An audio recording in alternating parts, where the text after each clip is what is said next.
Assalamualaikum warahmatullahi wabarakatuh. Semesta Komando FM, Radio Suara Unip, Radio Bengkulu. Assalamualaikum warahmatullahi wabarakatuh. Selamat siang, Akademi Bengkulu dimanapun berada. Di edisi hari ini Selasa ya, lebih tepatnya di tanggal 2 Juni 2020.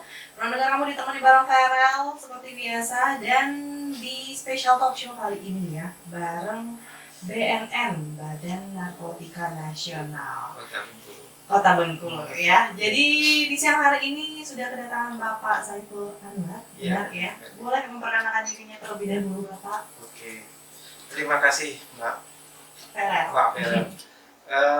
Selamat siang pemirsa. Perkenalkan nama saya Saiful Anwar, SPDNN. Kebetulan kami menjabat sebagai Kasih Pencegahan dan Pemberdayaan Masyarakat di Badan Narkotika Nasional Kota Bengkulu. Sebelumnya kami mengucapkan juga masih di dalam suasana Syawal, bulan baik. Kami mengucapkan dengan aidin wal faizin, mohon maaf lahir dan batin.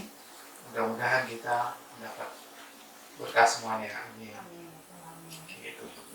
Jadi ini Bapak Saiful Anwar dari BNN Kota Bengkulu. Di special talk show kali ini ya Pak ya, kita akan mengangkat tema itu peran orang tua dalam mencegah bahaya narkoba di lingkungan keluarga. Jadi menurut Bapak ada apa sih kaitannya antara keluarga dan juga narkoba? Menurut Bapak gimana? Oke. Jadi perlu kita ketahui dan mungkin kita udah tahu juga ya, bahwa keluarga itu adalah benteng utama dalam artian dalam upaya pencegahan bahaya narkoba. Jadi orang tua memiliki peran penting dalam hal ini, dalam mendukung tumbuh kembang anak yang jauh dari penyalahgunaan dan peredaran gelap narkoba. Nah, jadi di sini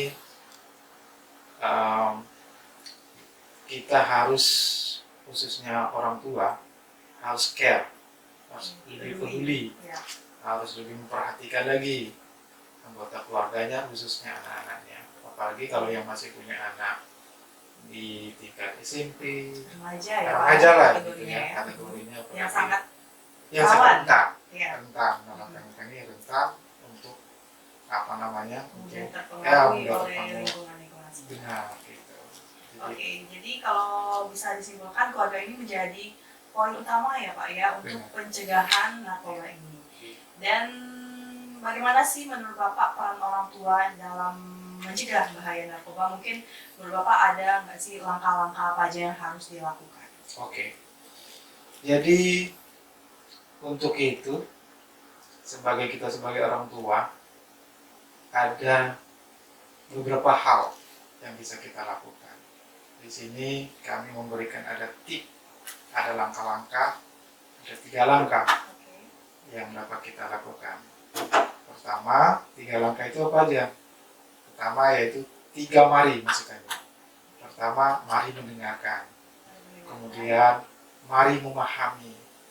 Dan kemudian, mari mengarahkan. Oke, jadi ada 3 mari ya Pak? Iya, 3 mari. Jadi, mari mendengarkan, mari memahami, dan mari mengarahkan. Berarti 3 mari ini saling berkaitan ya Pak ya? Pasti ini harus saling berkaitan ini. Jadi mungkin nanti akan kita bahas untuk Akademi Bengkulu yang penasaran, tetap dengerin aja terus. Ada 3 mari ya yang nantinya akan disampaikan oleh Bapak Saiful ini sendiri. Untuk Akademi Bengkulu, tetap stay tune di 99,2 FM, Radio Suara Unip, Radio Bengkulu. Dan balik lagi di 99,2 FM, Radio Suara Unip, radionya Bengkulu. Selamat siang, Akademi Bengkulu dimanapun berada. Dan baik lagi bareng Farel ya, dan juga ada Bapak Saiful Anwar dari BNN Kota Bengkulu yang akan membahas ya. Kita membahas peran orang tua dalam mencegah bahaya narkoba di lingkungan keluarga. Tapi Bapak, sebelum kita membahas lebih detailnya lagi, ini Farel pengen tahu nih Pak, bagaimana sih narkoba yang ada di Kota Bengkulu itu siapa aja nih kira-kira yang udah kenal? Oh ya, kalau di Bengkulu ini sebenarnya kalau menurut penelitian dari secara nasional tes cerita secara nasional bahwa penelitian yang terbaru itu dari kerjasama BNN dengan Pusdiklat UI itu tahun 2018 itu sudah mendapat 1,8% ya. Itu kalau di ini kan itu sangat banyak sekali. Nah kalau di Bengkulu sendiri di provinsi itu 22 ribu yang sudah prevalensi ya pemakai atau yang sedang memakai narkoba atau coba pakai. Kemudian khusus di kota sendiri itu mencapai 5 ribuan. Nah dari 5 ribu ini itu semua kalangan Mbak, tidak narkoba ini tidak lagi menyasar ke yang elit segala macam orang kaya atau Pak, ini semua orang miskin, orang dari pendidikannya yang biasa, dari istri. Ini sangat membantu sekali. Dan yang paling banyak itu adalah remaja. Nah remaja ini mulai dari mahasiswa, SMA. Ini sangat mengkhawatirkan lagi ada Mbak, namanya SMP. Menyasar lagi ke SD. Itu kalau SD SMP ini dia makainya namanya zat adiktif. Itu pernah dengar ya Pak yang namanya obat batuk gitu ya Pak? Iya, jadi mereka ini mencoba-coba, mungkin lihat dari media sosial atau lingkungannya. Jadi mereka ini kalau dulu namanya komiks. Tapi komik sekarang alhamdulillah enggak, karena di pabriknya enggak produksi lagi. Sekarang mereka larinya kemana? Larinya ke obat batuk Samkodin. Obat batuk tapi merek yang berbeda ya? Merek yang berbeda, karena di setiap obat itu pasti ada namanya narkobanya, tapi itu sudah diinikan. Tapi mereka makanya banyak disalahgunakan. Dan selain dari itu ada namanya lem Aibon. Nah yang lem Aibon ini yang kami sangat memajukan sekali, karena dia beda dengan zat-zat yang lainnya. Karena dia langsung dipakainya itu langsung dihirup langsung ke otak. Ya otaknya jadi lebih open lagi mungkin. Jadi efek sampingnya itu ya Pak ya lebih bahaya lagi daripada obat batuk yang dikonsumsi itu. Jadi kalau untuk di Kota Bengkulu sendiri remaja rata-rata ya Pak yang itu bagaimana sih cara BNN mengatasinya? Tanggapan dari BNN sendiri. Ya dari BNN dari program-programnya salah satunya kami edukasi ya, memberikan informasi khususnya itu di bidang kami ya, itu memberikan edukasi dan informasi tentang penyalahgunaan dan peredaran gelap narkoba ini. Kami mendatangi ke sekolah, kerjasama dengan universitas, perguruan tinggi, kami merekrut mereka, memberikan mereka pelatihan, mereka pengarahan, dan kami membuatkan mereka ini, kami jadikan mereka ini satgas, kemudian satgas narkoba ya, kemudian kami juga bentuk khususnya di kota. Kami jadi anak-anak muda ini kami tampung, kami beri pengarahan, pencerahan, dan kami jadikan mereka ini juga sebagai mata rantai kami untuk menyampaikan ke kawan-kawannya yang sesama mereka. Diberi pemahaman ya, diberi pemahaman dulu, iya. Ikut terjangkit. Iya, jadi mereka memberikan, nanti setelah mereka memberi pemahaman, mereka juga akan menyampaikan ke kawan-kawan yang sebaya. Dan kami membuat ada namanya satu kumpulan atau namanya satu grup namanya PUPAN. Jadi Putra Putri Pegiat Anti Narkoba PUPAN. Itu kota itu khusus Kota Bengkulu. Jadi memang ada, jadi dari remaja untuk remaja ya Pak. Karena biasanya memang lebih sering didengarkan yaitu yang teman-temannya tadi, selain dengan orang tuanya juga. Jadi mereka ini kalau sesama mereka kan bercerita sama mereka lebih dekat mereka kan begini. Nah, tapi juga keluarga harus baliknya tetap ke keluarganya ya. Itu poin paling penting kita yang nantinya akan kita bahas lagi. Untuk teman-teman Bengkulu yang penasaran dan atau yang ingin ditanyakan mengenai narkoba ini, boleh langsung aja komentar di Instagram kita yang masih live itu di Suara Unif FM, atau bisa SMS dan WhatsApp di 0822 7990 5002. Setelah ini Bapak boleh berikan tipsnya yang tadi 3 mari nih.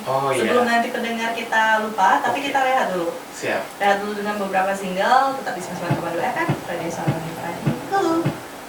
Akademi Bengkulu, balik lagi di 99,2 FM, Radio Suara Wanita, radionya Bengkulu bareng Farel, dan juga ada Bapak Saiful Anwar dari BNN Kota Bengkulu. Seperti yang sudah kita sampaikan tadi, nih Akademi Bengkulu ya, ini kita akan membahas peran orang tua dalam mencegah bahaya narkoba di lingkungan keluarga. Yang lebih tepatnya, Bapak Saiful Anwar akan memberikan tips untuk Akademi Bengkulu di rumah ya. Ini mengenai tips sukses keluarga bebas narkoba. Sebelumnya tadi udah diulas sedikit ya Pak, ada 3 mari ini. Iya. Ada apa aja tuh? Jadi ada 3 mari, kita ulangi lagi ya. Mari di situ ada 3 mari. Pertama mari mendengarkan. Kemudian mari memahami. Kemudian mari memenarakan. Maksudnya begini, kita jelaskan satu persatu. Yang pertama mari mendengarkan. Salah satu cara terbaik untuk mempertahankan hubungan antara orang tua dan keluarga, anak dengan anak, adalah dengan meluangkan waktu untuk mendengarkan dan berbicara dengan anak-anak. Meskipun terlihat sepele ya, kalau kita mendengarkan itu. Jadi mendengarkan ketika anak sedang bercerita, itu dapat memberikan semacam kebaikan dan rasa empati.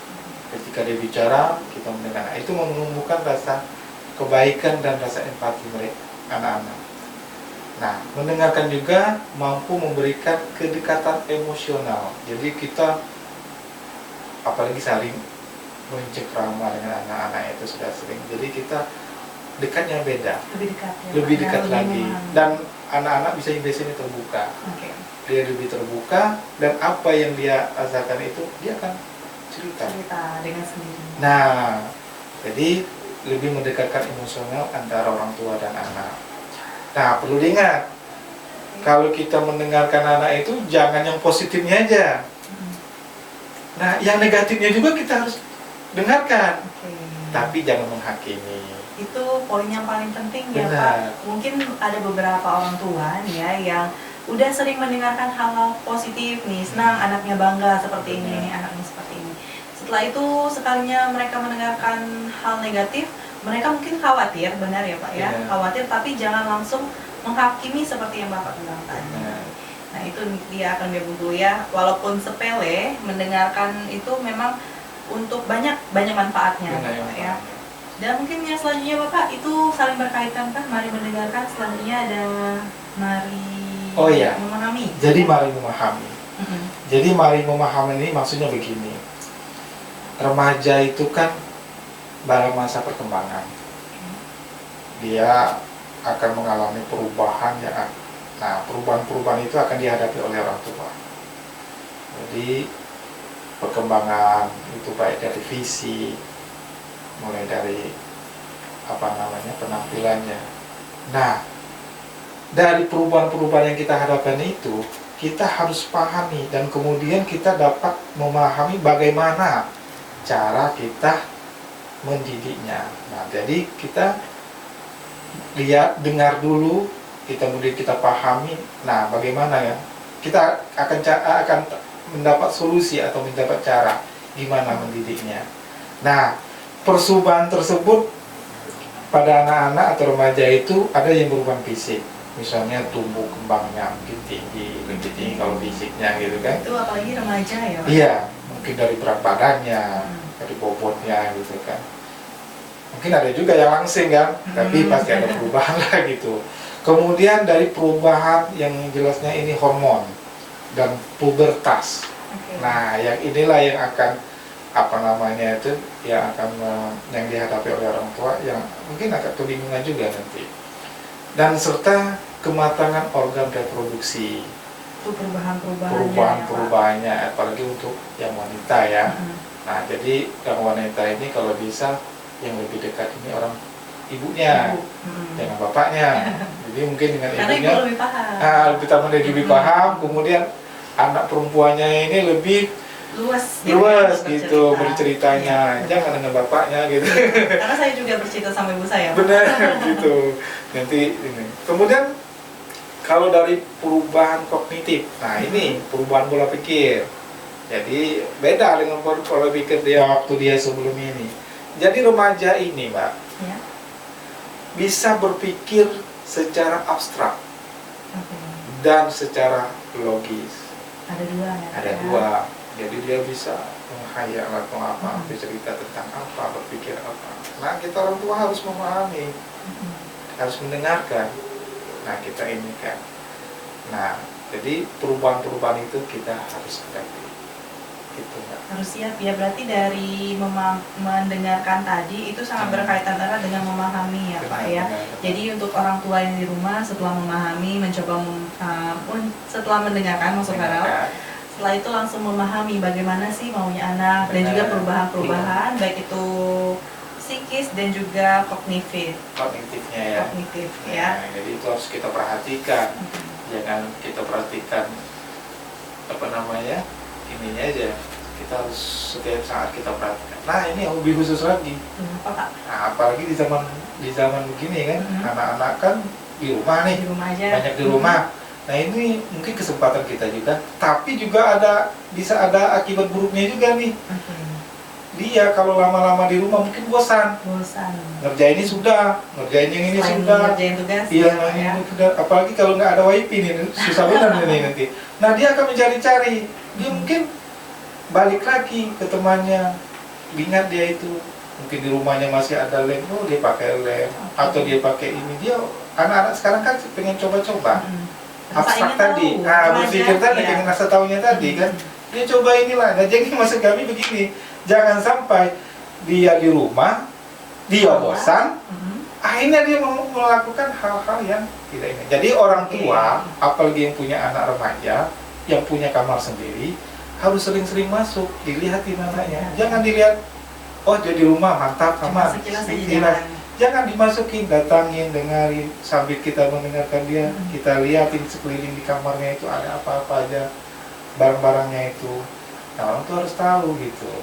Nah, kalau misalnya barang-barang itu ada lem, ada misalnya obat-obatan, ada obat misalnya obat batuknya, obat ini nih, nggak harus perhatikan juga gitu. Oke, berarti lebih dirangkul lagi nih akalnya dulu ya, untuk di rumah aja, jangan sampai apalagi anak-anak remaja yang bosan ingin cari tahu, jangan sampai nanti terjebak di suatu yang salah gitu ya. Tapi Bapak, adik sanak Kota Bengkulu, mari kita jaga lingkungan kita, keluarga kita dari bahaya narkoba. Tetap di rumah, stop narkoba.